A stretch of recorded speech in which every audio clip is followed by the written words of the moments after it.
The cowboy only wanted one night of warmth and a meal. She gave him a son he didn't know about for years. The poker chip was still in my coat pocket when I rode into Cutter's Creek. Not the whole set, just the one. A blue clay chip with a crack running through it like somebody'd tried to bite it in half once long ago. I'd been carrying it for 11 years. Didn't know what to do with it. Couldn't throw it away. I wasn't even sure why I stopped in Cutter's Creek. The horse needed water and I needed to stop moving long enough to feel something other than saddle leather. That was about the size of it. No grand reason. No plan. I'd stopped having plans around the time I buried my brother in a field outside Abilene and rode the wrong direction away from it for 2 days before I noticed. The town was small. One street that wanted to be two, a livery at the south end and a church at the north, and everything else jammed in between, all of it looking like it had been set down in a hurry and nobody'd ever got around to straightening it up. The general store had a crooked door. The saloon had a sign hanging by one nail.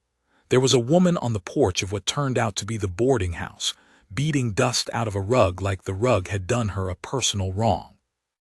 I didn't think much about her right then. I was looking at the trough.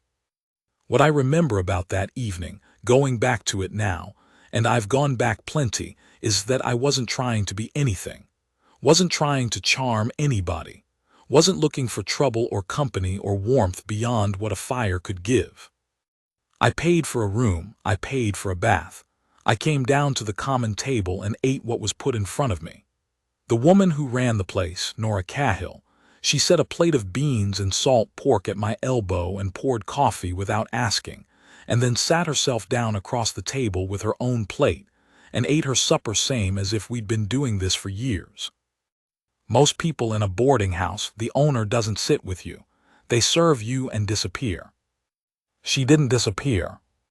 She asked me where I was coming from and I told her west of Dodge, which was true as far as it went. She asked where I was headed and I said east, which was also true and also meant nothing. She nodded like she understood that completely, like plenty of men had sat at her table saying east and meaning nowhere in particular. Probably they had. She wasn't young and she wasn't old. Maybe 30, maybe a little past. Brown hair that she'd pinned up but it wasn't staying pinned. Hands that had worked hard. Eyes that didn't look away from things. She'd been widowed, I found that out later, about 2 years prior. Fever took her husband. She kept the boarding house going alone, which in that country at that time was not a small thing to do. We talked. I don't remember all of it. I remember she laughed once at something I said. I don't even remember what I said, and the laugh was unexpected, quick and real, not the kind of laugh a woman uses when she's trying to be pleasant. I remember thinking she wasn't performing anything. There was a relief in that. I'd been around enough people performing things for enough years that plain honesty in a face was something I noticed the way you notice water after a dry stretch. After supper she poured whiskey for both of us and we sat by the stove and the fire burned down and we kept talking, and somewhere in there it stopped being two strangers sharing a table and became something else. I don't know what to call it. It wasn't reckless. It didn't feel reckless. It felt like two tired people recognizing something in each other. I stayed 3 nights instead of 1.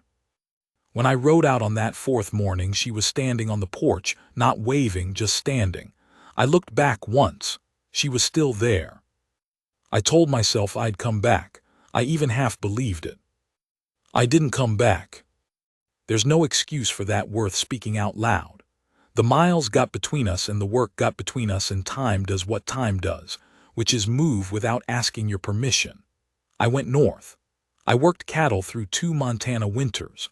I got into a situation in Wyoming that I don't need to go into except to say it cost me 1.5 years and left a scar on my left forearm that I can still feel when the cold comes. I thought about Nora Cahill sometimes. I thought about a lot of things sometimes. Thinking about something and doing something about it are not the same country. The chip stayed in my pocket. I came back to Cutter's Creek in November, 11 years after I'd left it. I was 54 years old and I rode in on a horse that was sounder than I was, which was humbling. The town had grown some. The street that wanted to be two had become two. There was a school now, a real one, not just a room above the feed store. The crooked door on the general store had been fixed or replaced. The boarding house was still there. I sat on my horse across the street from it for longer than made any sense. Long enough that a boy came out of the place and crossed the street and looked up at me and said, "You looking for a room, mister, or you just going to sit there till dark?" He was maybe 10, 11 years old, tow-headed, serious around the eyes in a way that didn't fit his age. He had a way of standing with his weight forward, chin slightly lifted, like he was used to meeting things head-on. I said I was looking for a room. He said to follow him then, and turned and walked back across the street without looking to see if I was coming. I followed him. His name, I found out at supper, was Will. Nora came in from the kitchen carrying a pot of stew, and she stopped when she saw me. Not a startled stop, more like she'd been half expecting something and wasn't sure if this was it. She set the pot down on the table and straightened up and looked at me for a long moment, and I looked back at her, and neither of us said anything useful right away. She looked the same. That was my first thought, and it wasn't entirely rational because 11 years is 11 years and nobody looks the same. But the thing that had made her herself, the directness, the way her eyes settled on you and stayed, that was the same. She said, "Hal." I said, "Nora." Will looked between us with the particular attention of a child who knows something's happening that the adults haven't explained yet. We ate supper, all three of us. Will talked. He told me about a horse he was trying to train that had a habit of biting the fence posts, about a fight he'd had at school with a boy named Court Davies who apparently deserved it. He talked the way certain boys talk, quick and sure of himself, with opinions about things. I answered him when he asked me things. He wanted to know where I'd been, what I'd done, whether I'd ever been shot. I told him about the cattle work in the mountains and glossed over the Wyoming business. He listened like I was saying something worth listening to. After supper, Nora sent him to do his lessons, and we sat at the same table we'd sat at 11 years before, with the same stove in the same corner, and she poured coffee. She said, "Will's yours." I sat with that for a while. She said it plain, no drama in it, no shaking in her voice. Just the fact, laid on the table like something that needed to be there. I think I'd known it from the moment the boy looked up at me in the street. Knew it the way you know a storm's coming by the way the air changes before you can see any clouds. I said, "You didn't try to find me." She said, "No." I said, "Why?" She was quiet a moment. Then she said, "Because when you rode out you looked like a man who needed to be going, and I wasn't going to be the woman who turned that into a cage." I thought about that for a long time. There were things I could have said that would have been easier than the truth, but she wasn't performing anything and she never had been, and it didn't seem right to start. I said I should have come back sooner. She said yes. That was all she said, not absolving me of it, not rubbing my face in it either, just yes, like she'd given it the weight it deserved and was prepared to set it aside now because what mattered was what came after. I said, "What does he know?" She said he knew his father was a man who traveled. That was what she'd told him when he was small. She hadn't painted me into anything, hadn't made me into a hero or a villain, just a man who traveled. I looked at the closed door at the end of the hall and thought about that boy in there at a desk doing his lessons, reading by lamplight, not knowing that the stranger who'd ridden in off the street that afternoon was the reason he existed. I said, "How do you want to do this?" She looked at me for a while before she answered. "That depends," she said, "on what you're planning to do next." I said, "I'm not planning to ride out." She nodded once slow. She said, "Then we tell him together, tomorrow morning before school, clear and plain. No softening it so much it gets confusing." I said I thought that was right. We talked a while longer, about practical things mostly, about the boarding house and whether it was making enough to keep going and what the winters here had been like. At some point I realized we were talking the way two people talk when they're deciding something larger than the words they're using. She'd always had that quality of meaning more than she said without it being coy. It was honest, is what it was. She trusted you to be paying attention. When I finally said good night and headed for the stairs, she said, "How?" I stopped. She said, "I always figured if you ever came back, you'd be worth having back." I was right about most things. I was right about that too. I didn't have anything to say to that. I just stood there in the hallway for a moment with my hand on the newel post and felt something settle in my chest that I hadn't known was unsettled. I went upstairs to the same room I'd had 11 years before. Same narrow bed, same window looking out over the street. I sat on the edge of the mattress and took the blue poker chip out of my coat pocket and set it on the windowsill and looked at it for a while. I don't know what it had meant to me all those years I'd been carrying it. I hadn't known how to answer that if somebody asked. It was just the one thing I'd kept. In the morning, Nora made breakfast before Will was up, and when he came down the stairs with his hair sticking up on one side and his shirt till half out, she pulled out the chair across from me and said, "Sit down, Will. We have something to tell you." He looked at her and then at me and sat down. She told him, clear and plain, the way she'd said she would. I watched his face while she talked. The seriousness in his eyes got more serious. His jaw set in a way that was, and I recognized it with something I can't name, the same way my jaw sets when I'm working through something hard. He didn't interrupt. He sat with it. When she was done, he looked at me. He said, "So you're my father?" I said yes. He said, "Where have you been?" I said, "Farther away than I should have been." He looked at me for what felt like a long time but was probably 5 seconds. Then he said, "Court Davies is bigger than me and he fights dirty. You know anything about that?" I said I knew a couple things about that. He said, "All right." And he picked up his fork and started eating. I don't know what I'd expected. Some kind of scene. Some kind of anger, maybe, which he'd have had a right to. Instead, I got a 10-year-old boy asking a practical question and then getting on with his breakfast, because there was school and there was a problem that needed solving and he was his mother's son, which meant he dealt in what was actually in front of him. I looked at Nora over his head. She had her coffee cup up near her face, and she was watching me over the rim of it with those steady eyes, and there was something in them, not triumph, not sentiment, just a quiet kind of recognition, like she'd expected this was how it would go and she was glad to see it going that way. The three of us sat at that table while the light came in through the window, and Will ate his breakfast and asked me a thing or two, and I answered him, and Nora poured more coffee. It was the most ordinary morning I could imagine. It was the best morning I'd had in 11 years. I taught Will to fight, not to be mean, to handle himself. He had his mother's stubbornness and his own anger when it got riled, which was useful if you could get it pointed the right direction, and most of the time he could.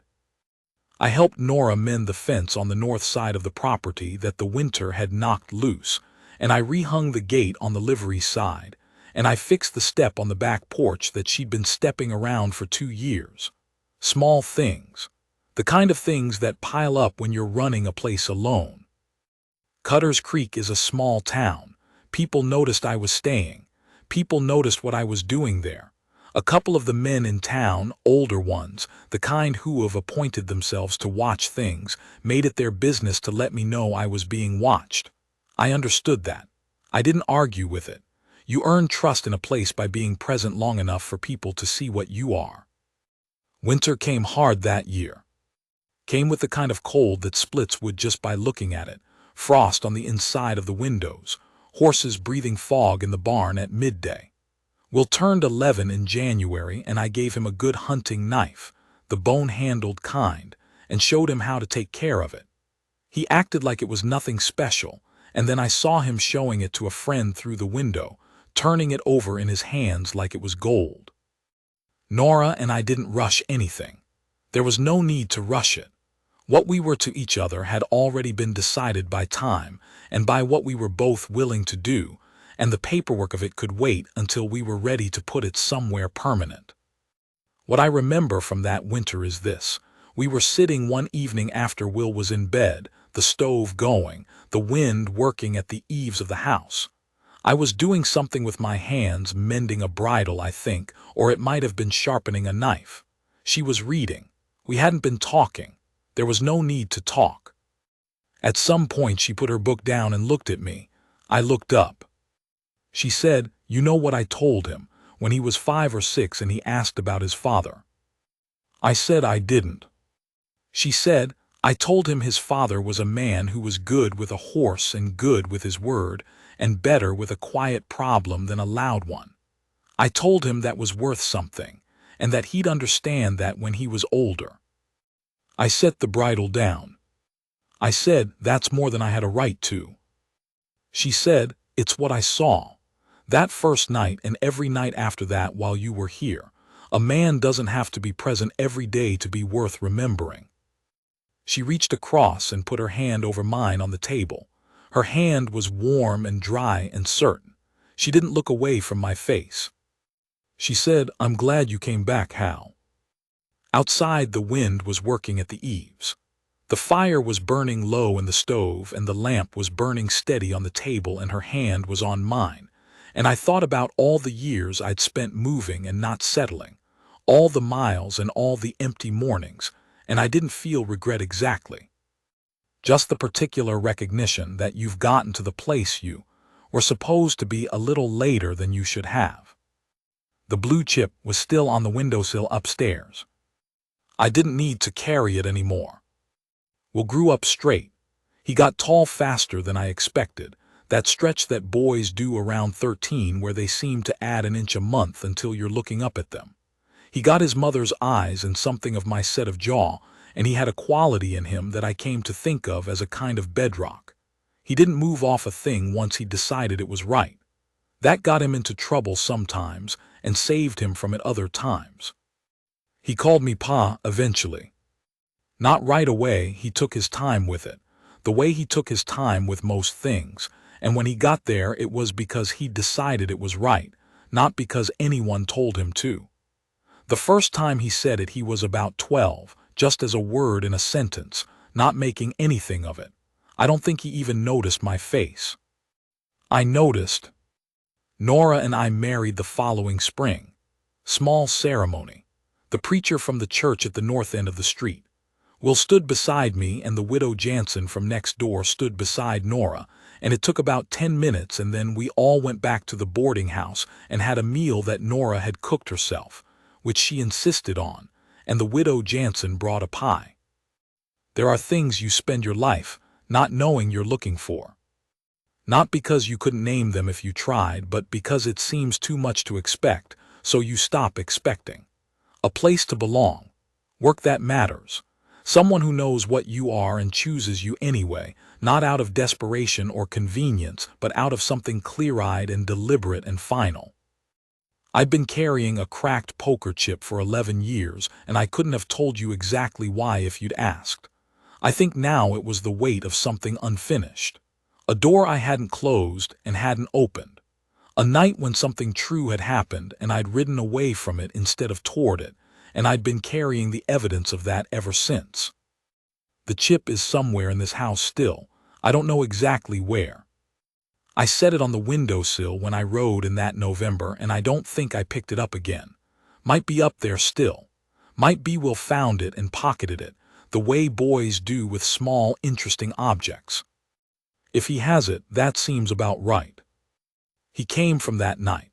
That one night of warmth and a meal and an honest woman who didn't perform anything. He came from her choosing to keep him and raise him and tell him the true parts and wait, in her way, without waiting in the obvious way, without writing letters I might not have gotten or chasing a man who was going, because she wasn't that kind of woman and she never had been. She gave me a son I didn't deserve. She gave me back 11 years late and made me earn the rest. This morning I came down and she was at the stove with her back to me, and I stood in the kitchen doorway watching her, and she knew I was there, but she didn't turn around right away. Just reached to the side and poured a second cup of coffee and held it back toward me without looking. I came in and took it. Outside the kitchen window the fields were brown and frost-heavy, and the sky was the color of an old coin, and everything was still and cold, and exactly where it was supposed to be.